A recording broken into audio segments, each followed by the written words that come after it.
Vamos voltar para a prática agora, né? A gente conversou um bocado sobre estudos e mais estudos, né? Em tipografia, cores, imagens, linguagem, e aí sintetizou tudo isso no nosso quadro semântico, o nosso mood board. E tudo isso, é claro, é muito importante fazer bem feito. Mas agora, vamos pegar de volta os nossos protótipos de baixa fidelidade e vamos começar a projetar nele todas essas nossas decisões, certo? A gente precisa começar a ver como é que vai ficar na prática todas essas coisas juntas. E aí, ir fazendo as adaptações que forem necessárias para ir refinando aquela interface. Aqui é hora de pintar as suas telas, de fazer a arte acontecer, de configurar suas fontes, suas formas e imagens e de exemplificar como é que vai ser a interação do usuário com o seu produto na prática. Eu queria só fazer uma pontuação aqui para fazer vocês refletirem e compreenderem que, embora o nosso foco nessas conversas seja prioritariamente em interfaces de software, se você estiver trabalhando no projeto de interface de hardware, ou seja, um dispositivo ou equipamento, qualquer que seja, todo esse processo seria exatamente igual.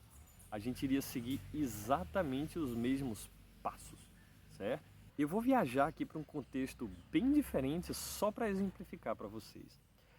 Vocês já viram como filmes de animações 3D por computação gráfica são criados? As histórias geralmente nascem na cabeça dos roteiristas.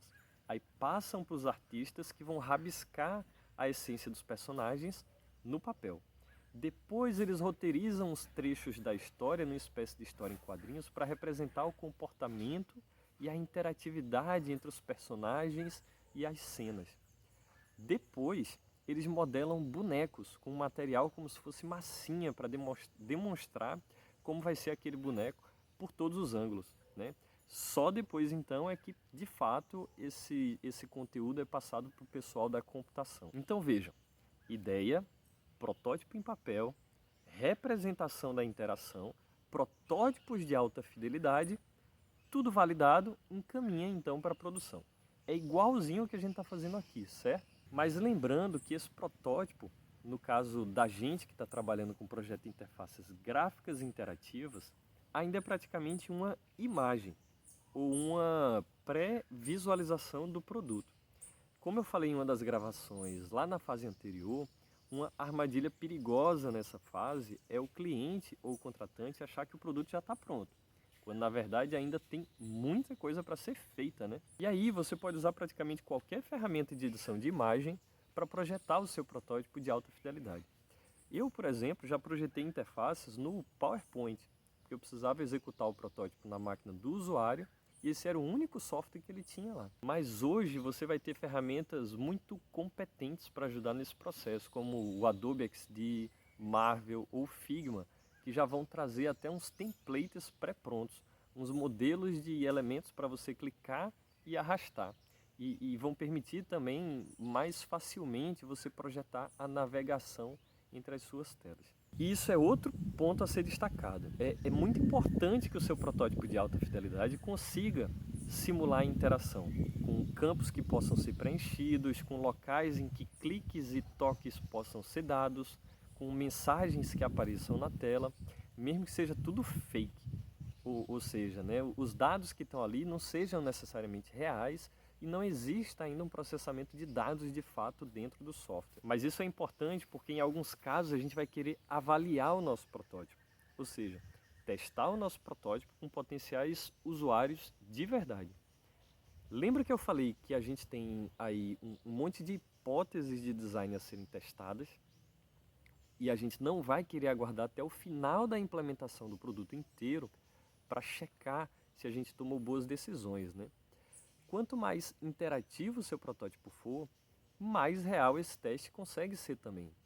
A avaliação vai ser o foco da nossa próxima fase do projeto inteira. E aí você pode perguntar, pô César, mas não é muito custoso e demorado fazer o protótipo de alta fidelidade do produto inteiro, não? É, claro que é, né? Por isso que eu destaco dois pontos. Primeiro, como os protótipos anteriores já devem ter vindo evoluindo, e passando por processos de validação, ou seja, faz, mostra, discute, aprova e segue para frente, a chance de mudar alguma coisa radicalmente das suas telas já é bem menor nessa fase. Ainda assim, a gente não precisa ficar apegado a elas não. Se existir uma boa razão para mudar, a gente muda logo. Porque mudar o protótipo, obviamente, ainda é mais barato e mais rápido do que mudar o produto pronto, né? Em segundo lugar, você não precisa projetar o protótipo de alta fidelidade do seu produto inteiro. Você só vai querer projetar uma parte. E a escolha dessa parte tem que ser feita de uma maneira estratégica, justamente para evitar o desperdício. Mas eu não vou me aprofundar nisso agora não, porque isso é o tema de outra conversa. Tá? Agora é mão na massa, que eu estou curioso para ver como é que os produtos de vocês estão ficando no final. Até mais.